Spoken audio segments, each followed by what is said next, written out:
Looking at some of the motions on the agenda, do you think it's fair to say that there's a kind of growing militancy even among GPs? I think that GPs are saying that they cannot carry on working the way they are. So in fact the motions reflect the unsustainability, the fact that the current workload arrangements for GPs is untenable. It's untenable for those GPs running their practices. There are more motions on CQC than any other part of the agenda. GPs are working in a climate of regulatory fear. They feel suffocated by being scrutinised, and they're being blamed for the failings of a system that has defunded our ability to provide care for our patients. So they're angry, and rightly so. But what's important about the conference is that we do something about it, or rather the government does something about it. And it needs to act quickly, act in terms of short-term measures that need to take place, but also be very clear about the trajectory of travel, which is around providing sustained resources and sustained support and development for general practice. I think all eyes are going to be focused on the final motion. There's the clause in that which calls for GPC to ask GPs to submit undated resignations unless an emergency rescue package is secured from the government.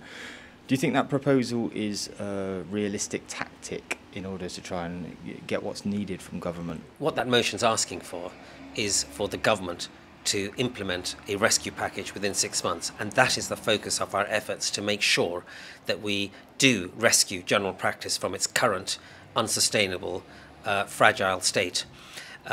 The motion and the voting of motions is not for me to judge. We are a democratic organisation and will be mandated by the conference. But what GPs are saying and what the motion wants is not to wait 6 months and be in a situation where general practice doesn't have a future. They want to work in an environment that is has a sustainable and manageable workload that's rewarding, and that the current situation, has a clear rescue plan and a future sustainable plan. So that's going to be our focus for that motion, and it's a wake-up call to government that if they don't implement real change, there is a real risk of general practice imploding. And on the issue of resignations, the government's own work-life survey from 3 months ago shows that nearly 4 in 10 GPs intend to quit in the next 5 years. So, they can't dismiss such a motion. This motion is a reflection of what GPs are literally doing as we speak now and are likely to do unless the government steps in and does something tangible to get general practice back on its feet. Motion from East London is going to be asking GPC to explore lawful options for withdrawing from engagement with CQC. Isn't there a danger of the kind of impression that creates among the public and patients about GPs' attitude towards regulation?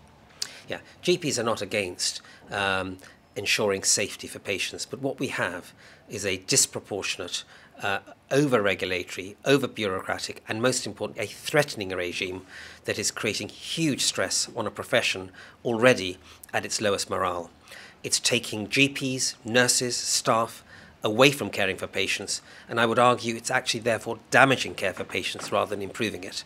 We need to strip out this entire bureaucratic industry that is in effect nitpicking at the most unimportant aspects of practices and enable GPs to provide and spend their time looking after patients and having a proportionate system that targets areas where there is safety or quality concerns. And even that safety approach needs to be facilitative.